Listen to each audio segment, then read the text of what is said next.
A few weeks ago, we talked about how David was anointed king.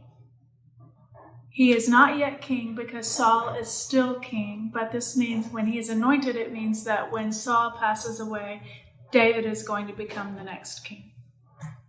After he was anointed king, he then went and fought Goliath. And David told us last week about how he fought Goliath and how the Lord used him to defeat Goliath and the Philistines.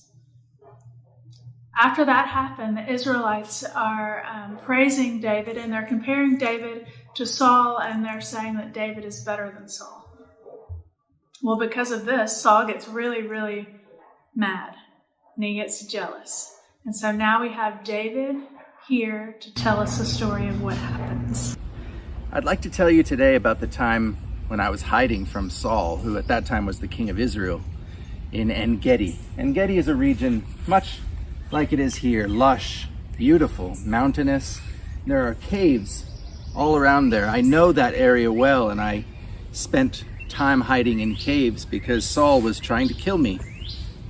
If Saul himself had been killed, I would have become king because I had been anointed king. But one day I was hiding in a cave, and Saul and his men happened by. And I was in the back of this cave. Saul came in to, let's say back then there weren't bathrooms. And it was dark, and I snuck up to him and I cut off a portion of his garment. I could have killed him with my knife. No one would have known it was me. I suppose then I would have become king much earlier than I became king. But I didn't kill him. I didn't kill him then. And there was another time when my men spotted Saul down at his camp, and he was sleeping. And beside him, he had his spear stuck into the ground, the same spear that he tried to kill me with, and his water jug. And again, I could have killed him. No one would have caught us. But instead, I walked up to him, I took his water jug and I took his spear, and I carried them off. And I told him, I will not destroy you because the God that I serve has anointed you and made you king, and it is not my place to kill you. Now, I used weapons in my life, regrettably. And at the end of my life, God told me that I was a man of war in his eyes. That doesn't make my heart very happy, but I know it's true. But I used that day the weapons that God gave me, not the weapons of war. I didn't destroy Saul like I could have, because I knew that God had a plan that I couldn't see, but he was going to make me king, and I just had to wait. That story came from 1 Samuel chapter 24. And it talks about how Saul took 3,000 of his men, and he's hunting down David to kill him because he is jealous. Have you ever been jealous? Have you ever wished that something bad might happen to someone because you're jealous of them?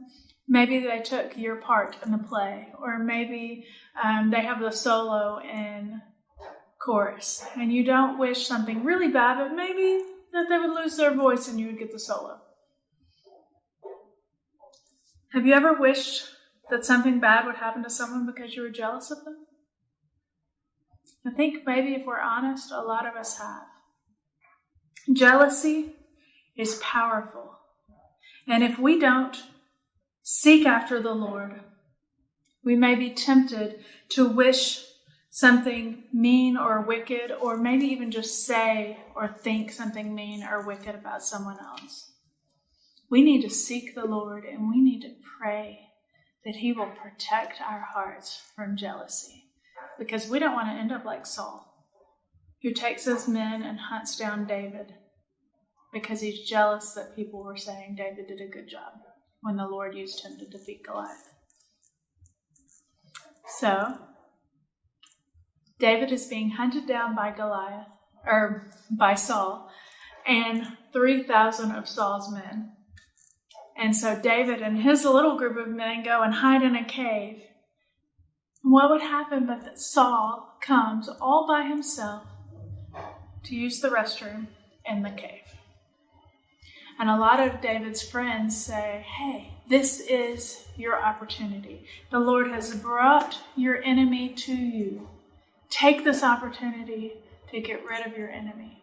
And so David goes and sneaks up to Saul, and he gets close enough that he takes the corner of his robe and cuts it off. I mean, that's very close. Why do you think David did that? Was it to prove that he could? Or was it to prove that he could and he didn't? Because he was not seeking the life of Saul. And so Saul finishes doing his business, and he leaves the cave, and David comes out behind him and says, Saul, look, I have the corner of your robe. I could have killed you, but I didn't. And I didn't because you are the Lord's anointed. Did David have the right to defend himself against Saul? Saul was trying to kill him. What if David had thought, yes, this is the opportunity that God has given me to defeat my enemies. I am going to take this opportunity to kill Saul. What would have happened? Was David ready to be king right then? He might have felt like it. If he had taken it into his own hands and not trusted that the Lord was going to do it for him, what would have happened? I don't know. Sometimes we see opportunities and we think they're from the Lord. It could have been like David's men are saying, this is your opportunity. This is from the Lord. Defend yourself. Sometimes we might see opportunities and think, is this from the Lord? But David didn't take it. He didn't use weapons to defend himself. He trusted that the Lord would do that. And later on, when Jesus is on earth, a lot of people tried to kill him, and he did not defend himself. Even in the trial, he didn't use words to defend himself. He sat there silently as they accused him. How much time and energy do we put into defending ourselves and our thoughts and our ideas and our opinions? Do we put in effort so that people will think we are right? David didn't even defend his life. Jesus didn't fight to defend his life. They both trusted the Lord and knew that the Lord had what was best for them and for everyone in mind. Do we put more effort in defending ourselves, in defending what we believe, than in trusting that the Lord will take care of us? I pray that the Lord will give us a spirit of humility and give us a spirit of reconciliation as we talk with people that may have different opinions than we do. That we would not defend ourselves, but that we would trust that the Lord will take care of us.